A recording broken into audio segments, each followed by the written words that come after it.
Okay, well we gonna go to D, Crazy D, because we know he's ready. You got to get you, Daryl. Don't you do a podcast, bro? Man, be quiet.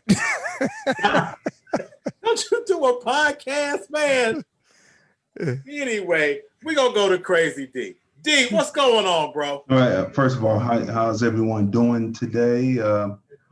This evening. Well, it's evening for us, and it's night for you, I guess. So, how's everyone doing? Crazy D is in Vegas. He likes to always put that out there on. Yeah, we yeah. But anyway, I have a question. Let's go back because I watched the debate yesterday. So I have some questions, right?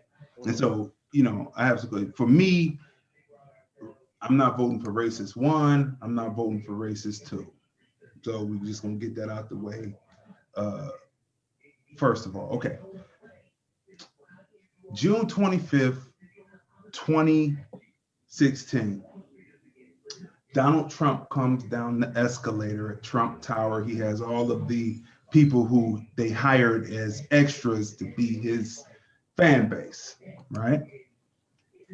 What did Donald Trump actually say about American Black people?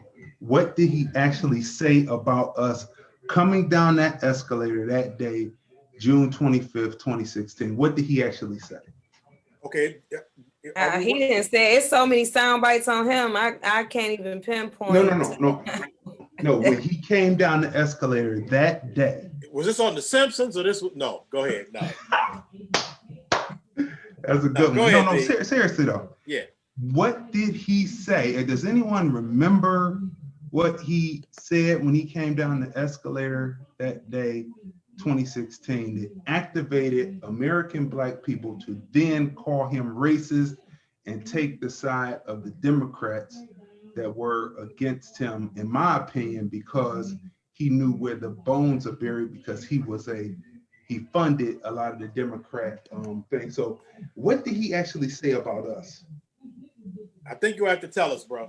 I don't recall. I don't. The only thing that I recall significant about prior to was when he said that he could stand on was it Fifth Avenue, shoot somebody, and shoot somebody and still get elected. Mm-hmm. He wasn't talking about Black people then. No, that's what I said. That's the thing that I remember from around that time. From before he got elected. Mm-hmm. So when he came down the escalator on June 25th, he said about illegal immigrants. He said, coming across the border, some of them are good people. He always prefaces, some of them are good people. But he said, many of them are bringing the drugs, they're bringing crime. And all of a sudden, I just noticed from out of nowhere, it seemed like Black people, I ask this question all the time. I ask this question on my show when people call up to the show. And people, I say, what did he actually say about us? And they say, well, he was talking about immigrants. I say, are American Black people immigrants? Or are we American citizens of the United States of America? So what he said about immigrants, illegal immigrants coming across the border have to do with American Black people? And my answer is always, when people say, well, nothing. Exactly. Right. Had nothing to do with American Black people. So why did American Black people all of a sudden jump up in arms like he said something about us? Now, let's talk about Africa for a second. Different countries in Africa. It's a third world continent that has all the riches, but it seems like the Africans in the different tribes and whatever, they cannot control within the 54 countries. They can't control their raw resources, right?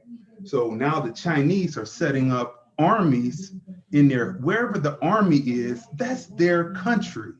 That's their nation. If an army is being set up, then that's their land. Because why would an army be set up? So that's the worst colonization I've seen of Africa since I read about it in a book.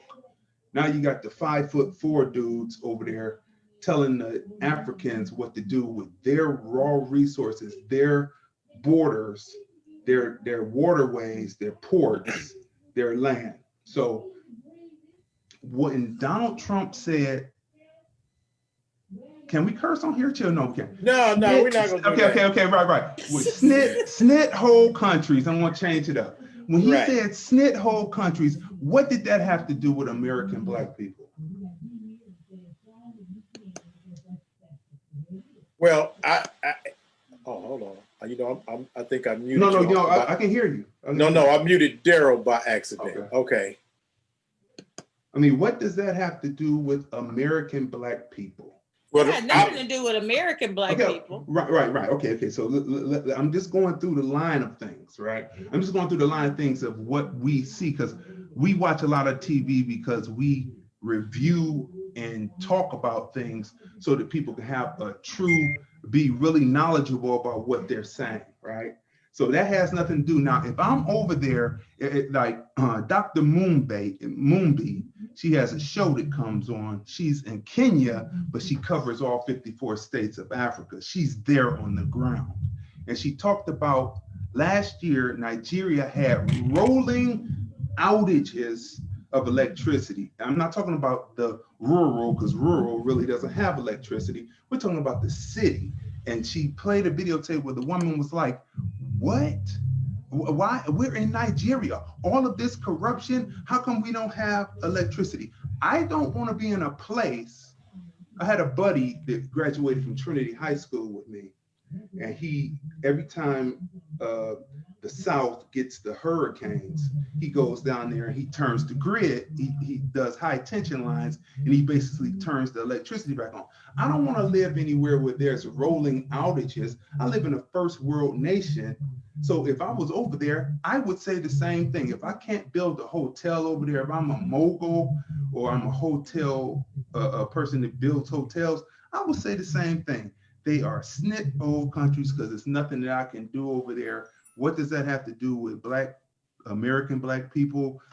Nothing. Now, I heard you reference about the video about when he was talking about what happened in Charlottesville, right? Now the media. Hey, now D, I do want to make this be your last point, because we want to get to Daryl. But go ahead, keep rocking though, bro. Okay. So the Charlottesville situation, the media cut that video wrong. All you gotta do is go to YouTube and get the full thing. Donald Trump says, not talking about the nationalists, they chop it right there and they make him say something that he didn't say. He says, the nationalists, not talking about them, they are bad people and they have to be handled. That's what he said for what they did wrong. He says that. They cut that in the media wrong. I just want people to have the true knowledge of what's going on, because I'm not voting for racist 1 or racist 2. And then when you come back to me, I'm going to break down both why. But he goes on to say, but there are good people on both sides. And the way that the media treated the people who were just protesting on both sides, on the one side that is, I guess you would say, the conservative, they did them wrong. But on the other side, which is now what we're seeing in the streets, now he says, when you see them and they're dressed in black and they have their helmets and the baseball bats, but the media cut that out. And he was talking about the anarchists that we see in the streets today. And the Democrats are, it appears to me, just looking at it, that they are pro-anarchists and they have created a monster that they are not going to be able to turn off. And we're looking at the beginning of a civil war. And it's between whites. It's between the anarchists and the accelerationists. And what do both of those groups of whites have in common? One is right, one is hard left. Both of them want to see the state collapse. Both of them, anarchists want to see the state collapse, or accelerationists want to see the state collapse so that they can make an ethno state, which is a racist state.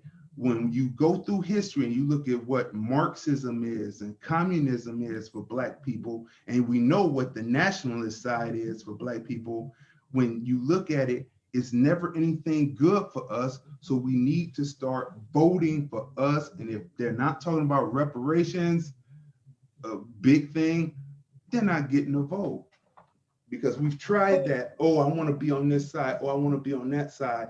And we have tried that. We can just go 50 years, but we can stretch back to W.E.B. Du Bois. We can extrapolate out and look at what was done. And we're still basically in the same boat with the same amount of wealth. So now it's time for reparations or no vote. So I have a couple of questions. Well, one, did you say you were on last night or no on the town hall? No, I just want, I commented, I did a comment. I talked about the HBCUs and him making that permanent for about 10 years. The woman didn't know anything about that. But like I said, I'm so not now you were there. No, you were there. You watched it. You were Yeah, there. yeah. He was watching. No, I was asking because they talked about the reparations a little bit.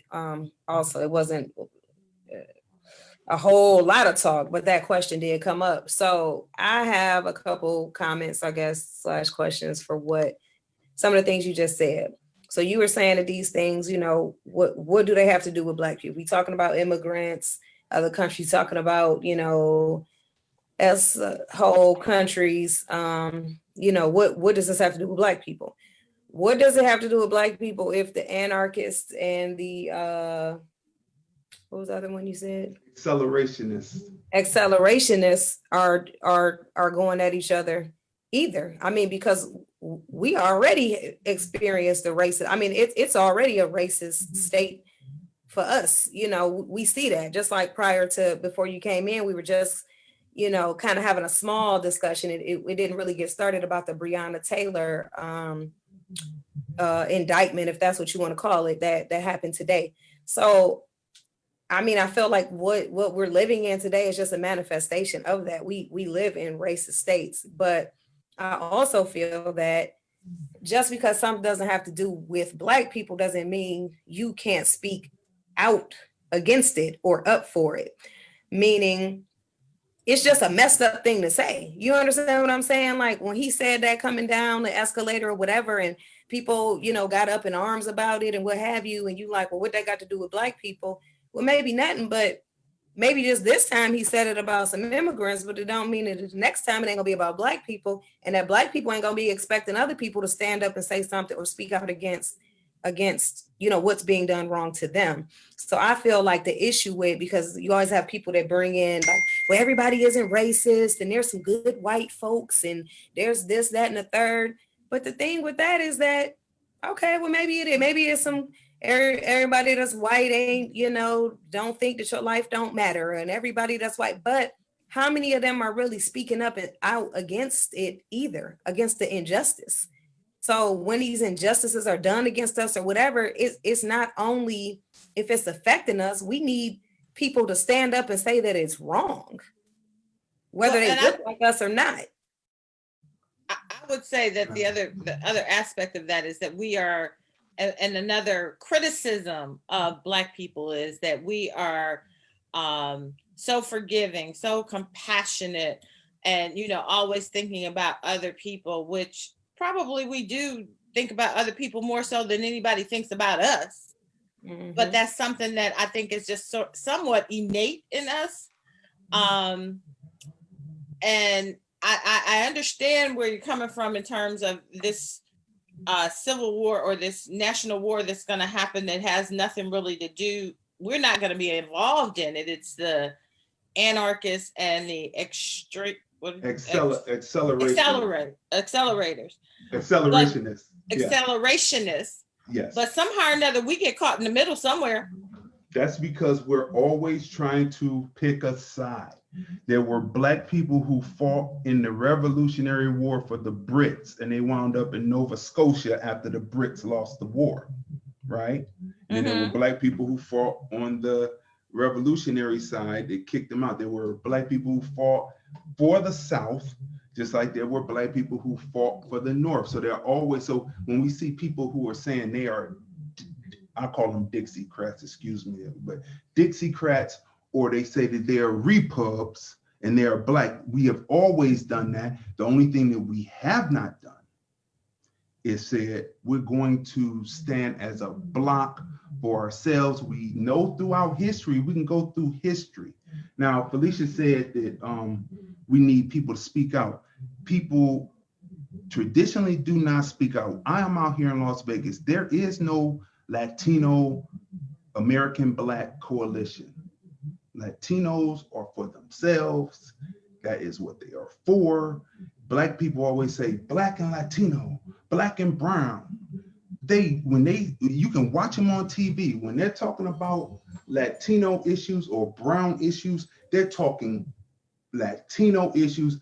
Black is never in there, but you'll have someone sitting right there. You'll have an Al Sharpton, or you'll have some of the talking heads, and they'll say Black and brown. They never say Black, and we need to stop that, because the set-asides that were put aside for us, that Martin Luther King got his neck blown out for, that Malcolm X died for, that Medgar Evers died for, were not for minorities. They were not for immigrants. They were for American Black people who went through slavery, who were lynched, drawn and quartered, tarred and Malcolm X feathered. also said, "I'm for justice, no matter who it's for or against." And so I'm saying that to say that it doesn't mean that, and I get what you're saying. You understand what I'm saying? Like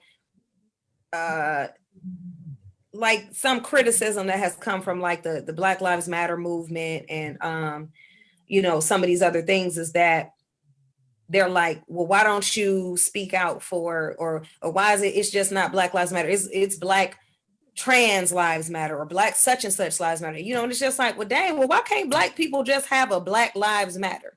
If you want to go start a Black trans lives or a Black, whatever thing matter, okay, fine. But how are you going to, you can't come in and change somebody's thing if they saying, well, I just want to say the Black Lives Matter. Maybe that includes that, or maybe that includes, but this is what my statement is. So I get it. I get it in terms, because I feel like sometimes we need to just have something that's ours. That's for us, that we don't always have to be trying to include other people.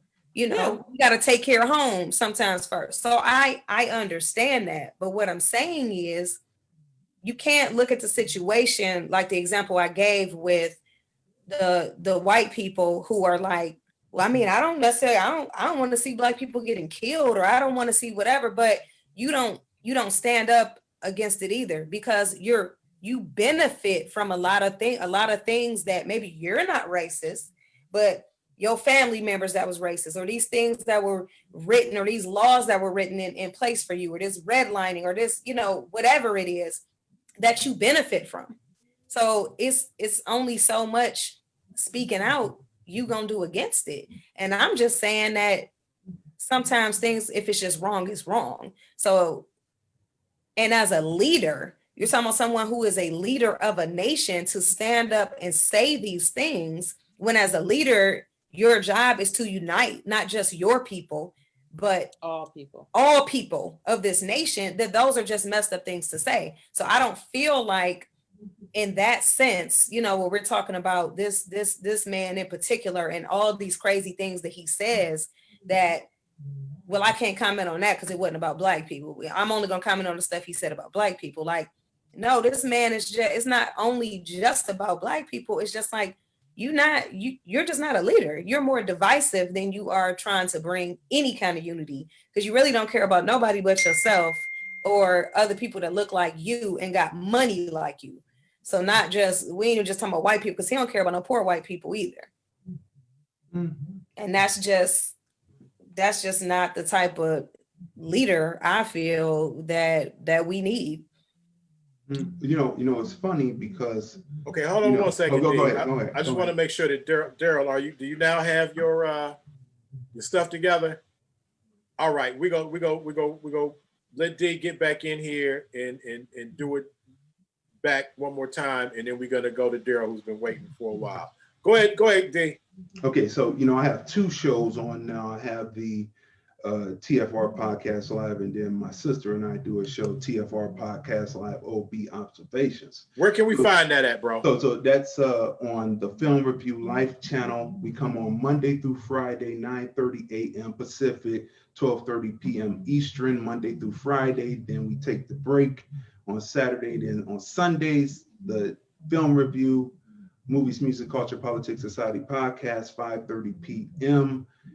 Pacific, 8:30 p.m. Eastern on the Film Review Live channel on YouTube. Subscribe, smash the subscribe button, smash the like buttons, click the bell so you'll be notified when we come on live. But on our show today, there's a meme, like we break down memes on the show. And so there was a meme where a woman who is an educator, her daughter goes to Alabama State University, and she sent her a picture in the sociology book where the chapter was deviance, right? And what was the picture of? It was a picture of a young Black male in a t-shirt, in a designer t-shirt and some cargo shorts, and the police were standing around him searching his pockets. They called it deviance, right? And so that goes into the person's mind, into their psyche, and when they look at Black people, they see deviance. But when they look at young Caucasians out there doing this destruction, they call them defiant. They are practicing defiance. So one is defiance, that's a slap on the wrist. The American Black is deviant, practicing deviance, right? Mm-hmm. So that's the one. So that's the one thing. So we're looking at this theory which they're knocking down, that Trump is knocking down now, which is called critical race theory. Now, no one knew that critical race theory was implemented in 1989.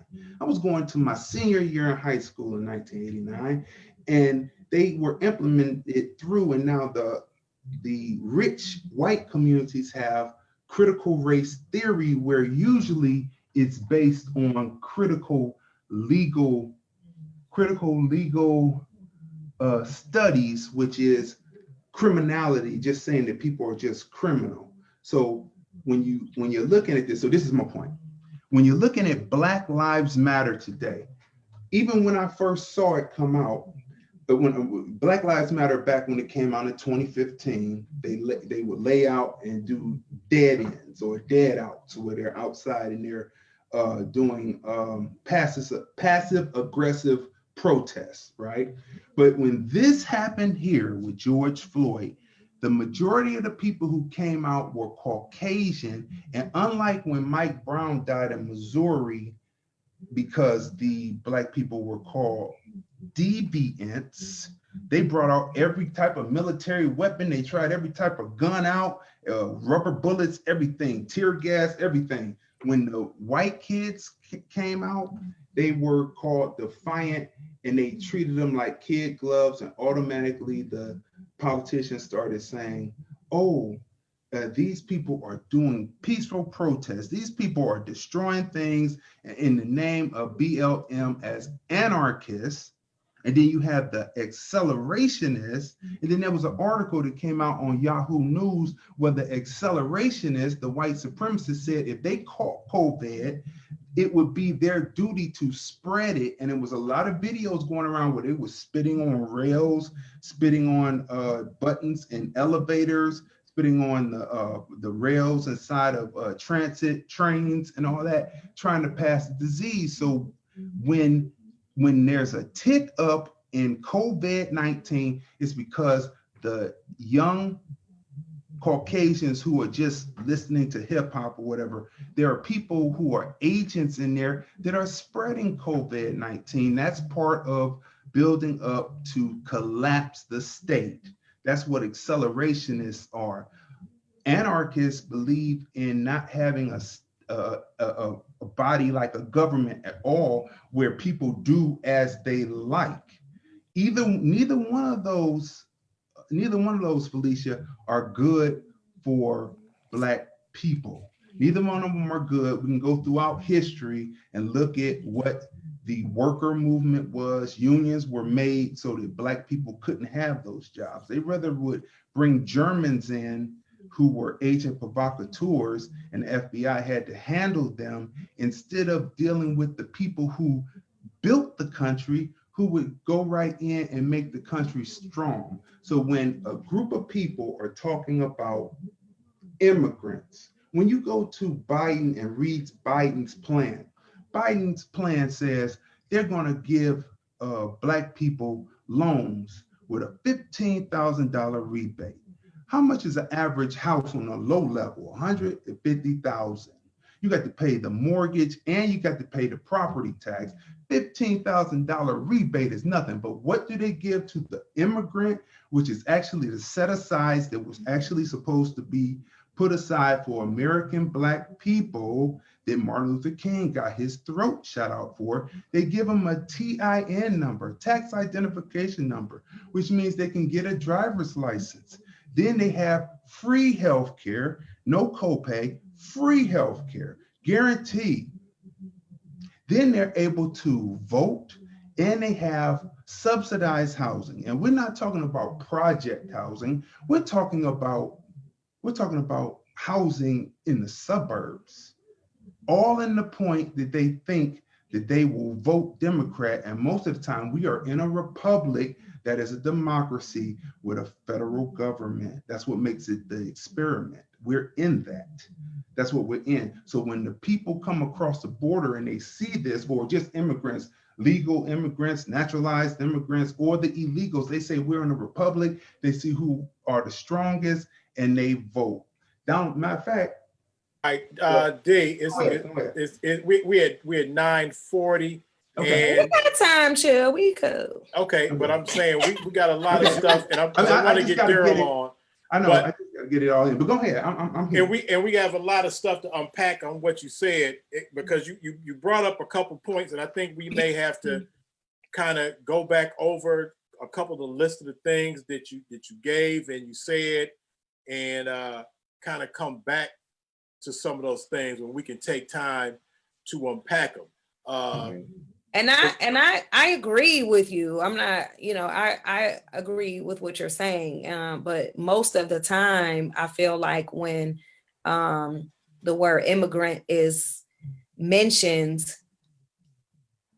you mostly talking about people of color. I'm not saying that it's not that you have to be a person of color to be an immigrant. That's not the case. But when we talking about something like Donald Trump talking about these immigrants coming in, or people from Mexico, these are people of color that he's most of the time referring to. But you are you're correct with, the way that things are set up here, that somebody can come over here from, the Middle East or Korea or whatever, and they can get business loans and all these things much faster than people who were born here. Meaning Black people specifically. So these things do exist. It's by design, is on purpose that things like this happen. And also to your point about the deviant versus defiant, I was just having a conversation about this earlier today, actually, chill with Adam, our brother, Dr. Adam Banks, who's a professor at Stanford. We were just kicking around this conversation a little bit earlier today on how they changed that narrative. Like today, you hear about all this unemployment fraud and all these scams going on, right? And every time you see it, it's like all these Black people getting arrested. This person was pulled over and got fined with like 10 different unemployment cards, went from different states and blah, blah, blah. And they paint this narrative like it's just the Black people who are running these scams and getting this stuff and whatever, as if white people ain't been pimping this system forever. They always want to make it seem like Black people are the only people who have ever had an idea or thought or let something play out on how they gonna get over. So, we were just talking about how white folks was getting these properties, getting them Section 8 certified and putting all their family in it. So that ain't pimping the government. You putting your family in here, having the government pay you for your people to live here and y'all to come up and y'all to do like this. Y'all been doing this. The reason why student loans can't be put in bankruptcy anymore is because white folks been doing that long before Black people even, had the idea to do. They've been getting loans for college and then writing them up, filing bankruptcy and just writing it all off, to the point where it's like, okay, well, you can't even do that no more. So it's not like we the only people that's out here corrupt. You know what I mean? Like, no, y'all been corrupt since y'all stole this nation in in the first place, you know? So yes, I'm just saying that to say, you know, your whole defiant versus deviant, they always gonna paint the picture like that. And I was just having this conversation earlier today. So it is what it is, and we just got to figure out, you know, Alicia, we next, how and we gonna change the narrative. Adam Banks owes us his face into place. We've been trying to get him Yes. scheduled to come on here Yeah. for a while. And he's been saying that he's gonna come on. So we need to, we especially in the things that we're dealing with in society right now, we need that brother's voice. No, I know people wanna, especially Andrew, he really ride. I think Andrew's over here riding with Crazy D. Bro, we're gonna let you bring up a couple more points, anything that you wanted to add in.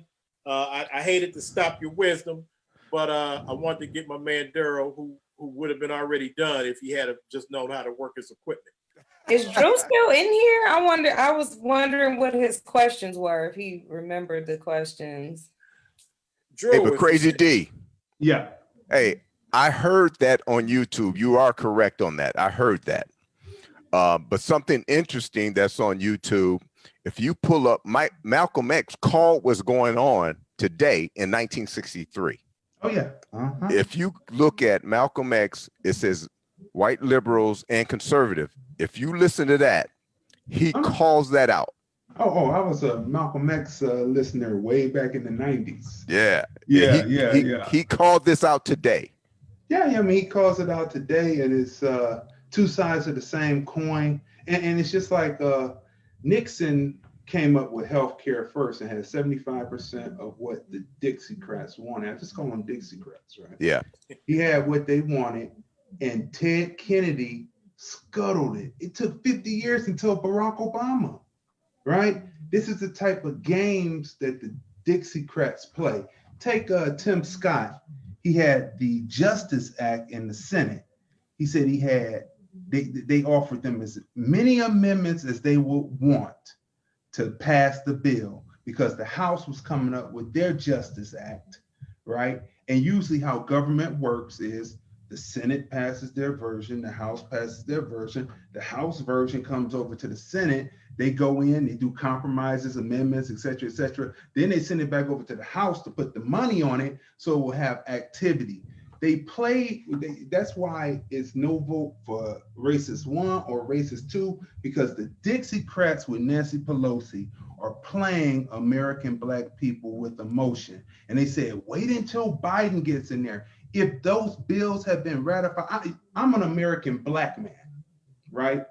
I'm about the voice of the American Black. Tim Scott is a Black Republican. So what? He had a bill. He said that he has experienced this being stopped so many times as a person that is a senator in the United States Senate by Capitol Police and police officers. He said he's experienced this. He has Black nieces, he has Black nephews, he has Black brothers, he has Black sisters, he has a father, he has a mother. They've all experienced this. I go by the voice of what the person is saying. They get first Cory Booker, who to me, well, we'll leave my opinion alone on Cory Booker, but Cory Booker was with it before he wasn't. Kamala Harris, because she is not a Black woman. Her father is Jamaican. Her mother is Indian, from India, Jamaica. She is not an American Black. This is what the whole... Okay, but what'd you call her? Her name is Kamala, not Kamala. That's the African pronunciation, the Black pronunciation. Okay, well, I don't think she goes by any of those pronunciations. Look, Kamala, that's what we call her. And that's Kamala is what. Bruh, you ain't even hit the actual how she pronounces her name. Kamala. I call her Kamala. Okay, Kamala. See, Kamala is another one, but most Black people out here they call her Kamala, right? Kamala. No, most Black people call her Kamala. Right. They most say Kamala. Right. That's right. All right. So look, that's what the whole game is about. This whole thing is about bringing in immigrants. When you have a party like the Dixiecrats that tell you that besides people who were enslaved, this country was built by immigrants, that is a lie. The immigrant came here if they had money to buy property. The property was not land. What was property? Black bodies. Then they could get free land to build, to grow the crop, and they had the free Black labor to grow the crop to make America what it is today. Immigrants did not build this country. American Black people did. So when you have a party like the Dixiecrats saying the immigrants built this, that is all the way up a lie. And this is what the game is. The game is never to see and a person that comes from the lineage of slavery to ever ascend to the highest offices in the land. If we want to see something, Barack Obama was Kenyan and Tanzanian by way of Kansas, USA, living in Hawaii, carpetbagged it over to Chicago to get his swag. He was not American Black. He doesn't come from the lineage of 1619 or further back.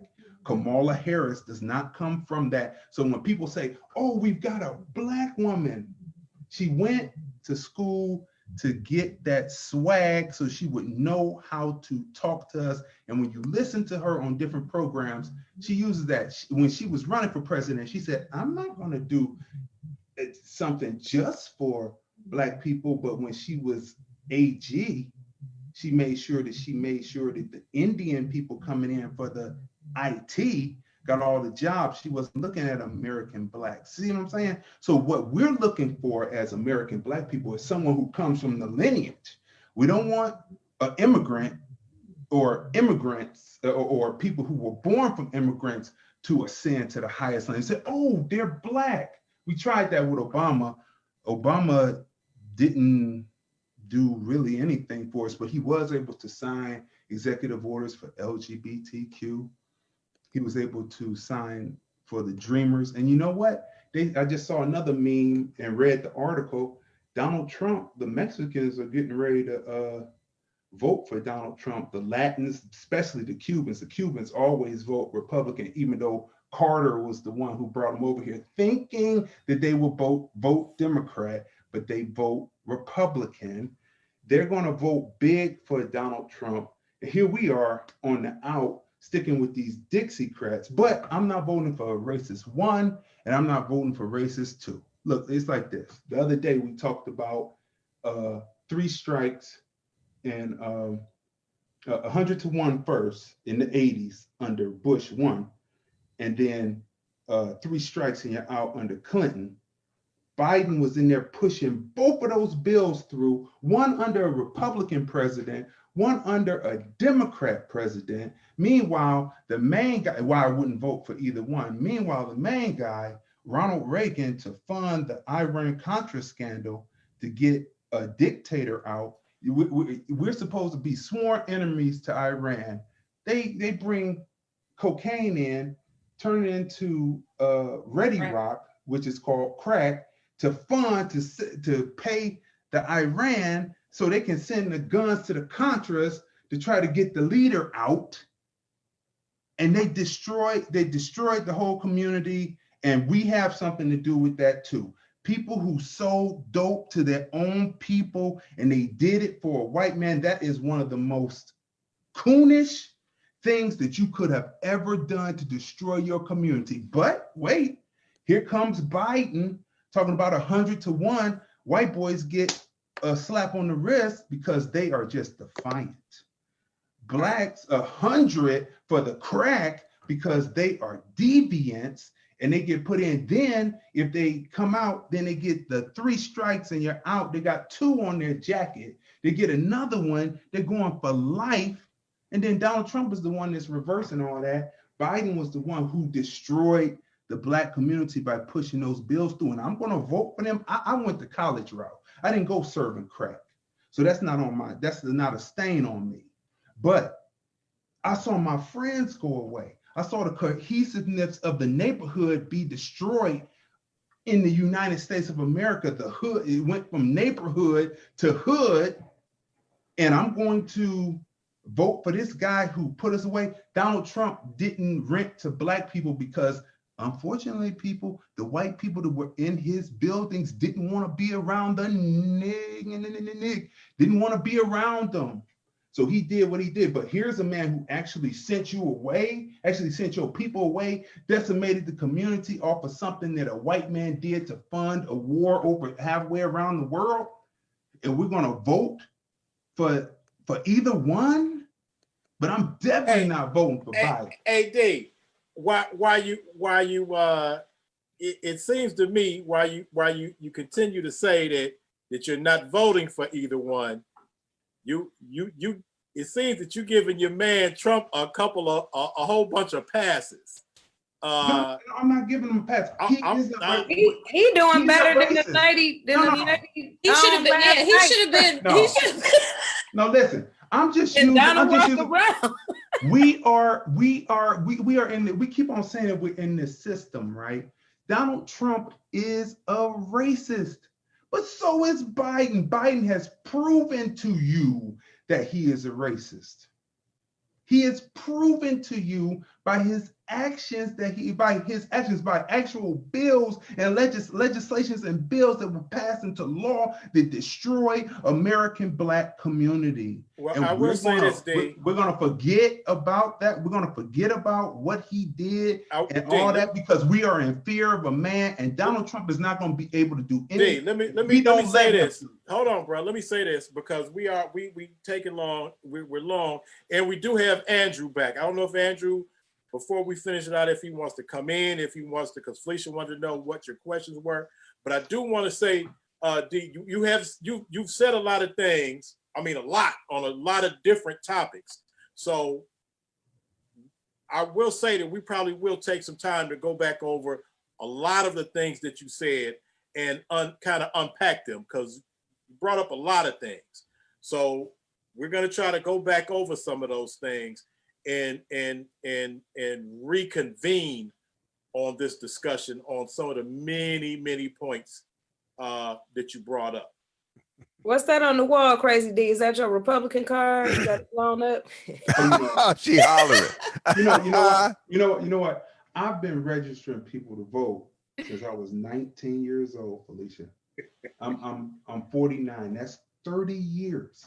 I remember going down with the Organization of African American Unity from out the Crossroads Center at Cleveland State, going down there to 36th and raising my right hand and getting it. Then in 94, I called and said, I used to be with Organization of African American Unity. They said, well, you can be register of voters by yourself.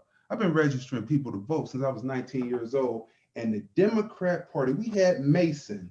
Mason was sending more. Okay, hold on, D. Hold on. I'm just saying, I'm fed up. Hold on, I understand that.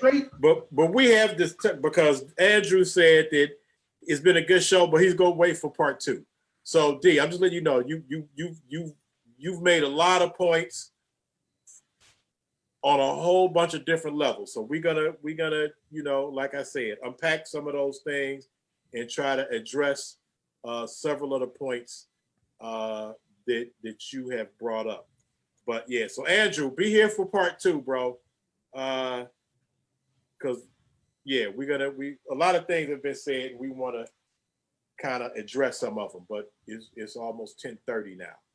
So hey, great show, guys. Shelly, thank you for Team Shockley. Well, I'm looking forward to part 2 because I agree with a lot of what he has said, but I want to hear what the solution is. Okay. Absolutely. Okay. And D, I want to go back to the part where the people were spitting the COVID on the rails, and you kind of. I have the video. I have the video. I'm not saying that they didn't. I'm not saying they didn't, but you also attached. I think the term you used was an uptick of COVID, as if that was the reason that it happened. I don't know if you have a video for that, but you assigned, you connected the uptick of COVID. Well, at the with that same situation. time, because you know the kids wear the swoopy hair that are doing that Adolf Hitler thing, the alt-right people. And it was spring break, and you know the young kids out there, so the young white kids out there, and see, when you research and you study what white supremacists believe, they believe that if white people, like what Felicia's saying, the good white people who usually don't say anything either way or the other, if they are not for them, they are against them, so they want to find a way to wipe them out too. That's why when you watch videos on the anarchists, that's why the anarchists said they stepped up, is because of the fact that the accelerationists said they're coming to disrupt peaceful protests. So here came the anarchists, and meanwhile the anarchists have